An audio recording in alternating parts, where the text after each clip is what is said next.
And thank you, Madam Chair, Mr. Chairman, and members of the committee. I will be brief. I want to share with you very briefly my views and concerns about this debate as it unfolds.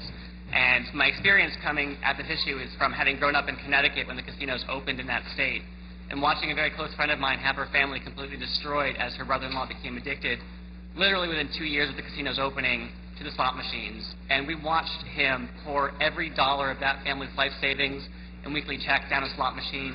And within 2 years, they were divorced, bankrupt, foreclosed, and all 4 of the children were in counseling. And to this day, that family still is suffering the repercussions of that disease called gambling addiction that was caused by the opening of slots in Connecticut.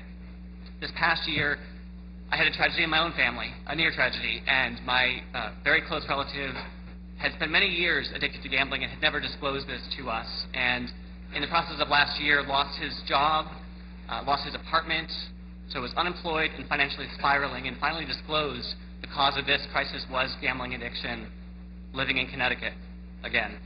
And last August, this family member attempted suicide because of the challenge and the shame and the absolute struggle of dealing with this addiction.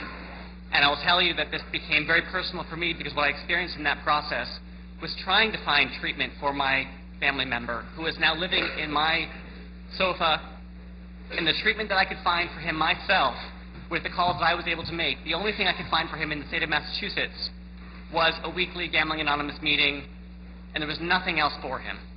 That is not treatment. It's my serious concern that as we look at this debate going forward and we talk about throwing money at gambling addicts, we have to remember that real families are literally destroyed in that process. There's no amount of money that can fix that damage that's been done. But we absolutely have to be investing in creating an infrastructure to actually treat addiction. There is no infrastructure right now, besides these Gambling Anonymous meetings, if you can get to them, existing in this state to treat addicts. I have a letter I'll submit to the committee from a psychiatrist in Somerville who I reached out to for my own family member to find out if he could treat my relative.